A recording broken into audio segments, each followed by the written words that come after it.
Do you ever buy something just because it's cheap, but the moment you wear it, you realize you don't even like it? You look in the mirror and think, what made me buy this? It looked great online, it was a good price, but somehow it's just not it. Today, we're talking about the hidden traps of affordable fashion, how to avoid them so you can actually love what you buy. But look, this video is not about guilting you or shaming you. I know how it feels when you see such a good deal online that you just can't say no to it, but then later on, you just have to live with the regret that you don't actually love that item that you bought. Today, we're learning how to shop smarter, especially secondhand, so you can stop falling into these super frustrating patterns. Here's what you're going to learn: the hidden traps of affordable fashion that cost you time, confidence, and money, how to recognize and avoid them, and the few simple mindset shifts that make secondhand and budget shopping so much more rewarding. By the end, you'll feel confident buying what's right for you and not what the algorithm tells you to. Before we dive into these traps, though, I wanted to make it clear that I absolutely support secondhand shopping and thrifting. I'm someone who has been doing that for more than 10 years at this point. But I think it's really important that we see our shopping patterns and our psychological behaviors when it comes to buying things. Also, understand that the secondhand industry is actually becoming a lot like the fashion industry, whereas fast fashion brands are just penetrating themselves into thrift stores and secondhand shops. So, my hope is that by learning about the traps we're going to talk about today, you will feel empowered in understanding what is going on and making the right choices for you. Trap number one: the too good to scroll past trap.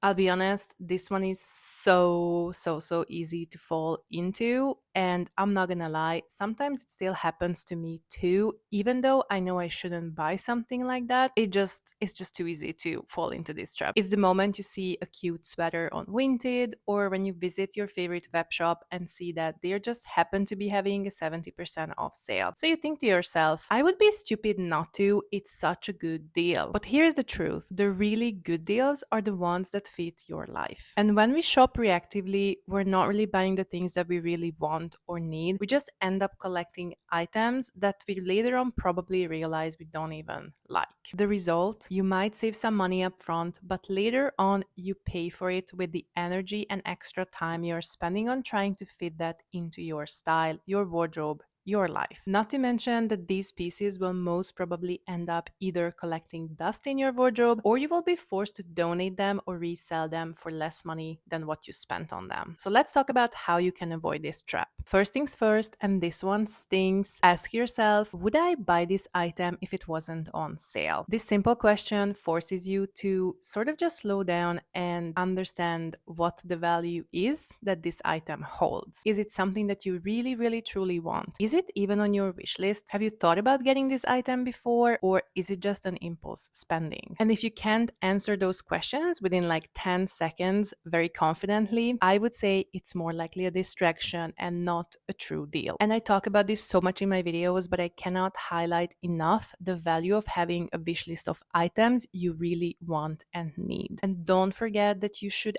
absolutely review that wish list every now and then, depending on how many items you're adding to it, because the reality is, psychologically, when we see something new, we just want it. Later on, you might realize you don't actually want that item anymore. So make sure that you clean up your wish list so it's always up to date. I personally have not found a better way to avoid impulse spending than having a wish list, but if you have any other ideas for us, please do share them in the comments. Moving on to trap number two: it's still a bargain, even if it's used trap. Like I mentioned earlier in this video, I absolutely love thrifting and I'm such a huge advocate for it. However, I feel like there are some things that we don't talk about enough, including myself. And one of them is that secondhand doesn't automatically mean sustainable. These days, so much of what's being donated or resold comes out of fast fashion brands. And that means two things. The first one is we're actually prioritizing quality over quantity. So we just end up with products that are not necessarily well made or are made out of good quality materials. And I know that it's not guaranteed that you will find well-made pieces made of great materials and quality materials when you're shopping second-hand. However, in my experience of shopping second-hand for more than 10 years at this point, I do strongly believe that you have a much higher chance of striking a great deal secondhand in a thrift store than on any fast fashion brand's sale. A lot of the items you can find at a thrift store actually come from a time when people believed in quality over quantity, simply just pieces that were made to last. And that is a key point in thrifting and secondhand shopping for me personally, always trying to find pieces that were made to last. Is it absolutely impossible to find quality pieces from fast fashion brands? No, I don't think it's impossible, but I do think it will be higher effort and higher price point as well. The other thing we need to mention here is that we still end up supporting fast fashion brands indirectly because we end up buying their products only secondhand. And I especially want to mention how many Shein pieces I'm seeing nowadays in the thrift store and in like any secondhand shop that I'm going to. It's actually insane to me. They are all really bad quality. I have not come across one that is not 100% polyester. And if you know me, you know that in general, I'm trying to avoid polyester in my everyday clothing as much as possible. Going back to the main point, have you ever noticed that you prioritize fast fashion brands when you're shopping secondhand over brands that you have not heard of before? This is an unconscious bias and it's really easy to fall into it. So one of my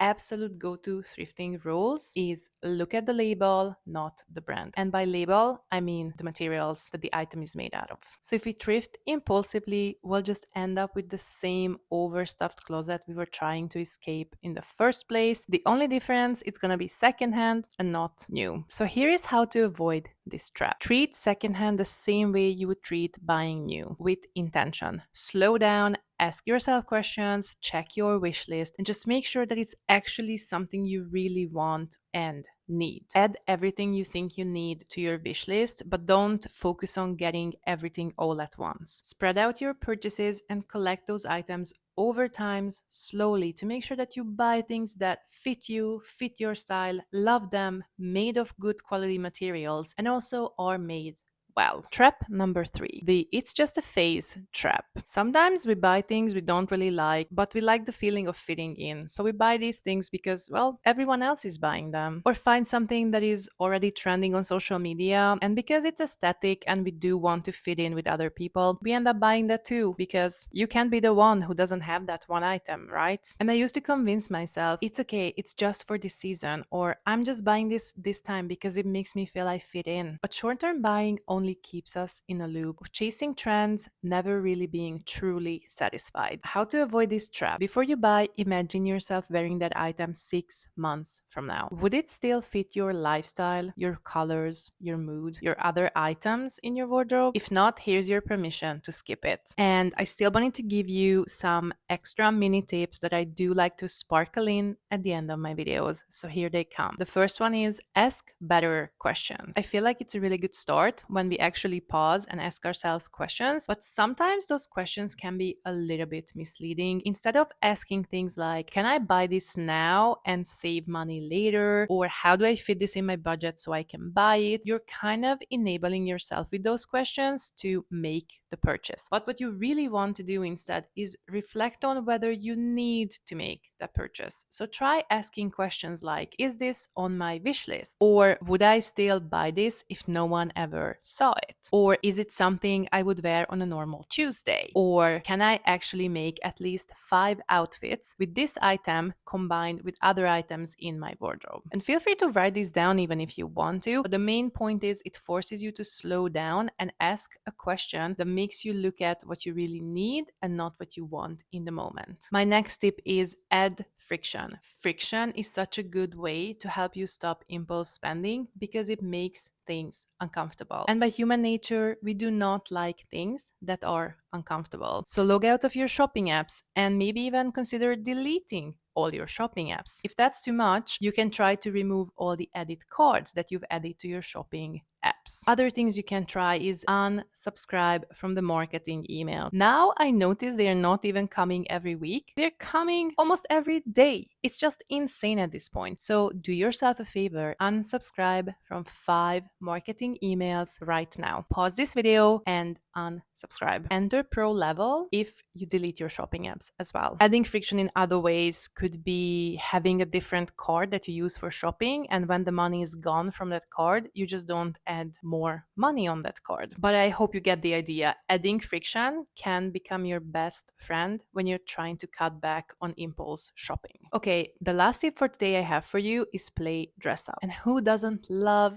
playing dress up? It might not be the season of life for you to be able to do this like every single week or something, but I'm confident that you can still play dress up for 30-40 minutes just like once a week or something, recreating looks that you like using what you already have. And yes, you have the permission to open Pinterest and get some inspiration. Make sure you don't get lost in the jungle out there and don't end up buying something from Pinterest, but definitely you can use it as sort of an endless inspirational pot, I would say. This is the best reminder that you're not missing out. Most of the things we see are outfit formulas with some added sparkle of the person's personal style. Instead of trying to chase someone else's personal sparkle, maybe try to find what works for you and what makes you sparkle wearing what you already own. And this is your reminder that affordable fashion does not need to be the enemy. It can be your best ally if you slow down enough to choose with intention and purpose. Because cheap isn't bad. It's buying without thinking that keeps us stuck in our patterns. If you learned something new today, you can support my channel by subscribing. That allows me to make more educational content like this. And if you like the video, I think you will like this one too. And I'll see you next time.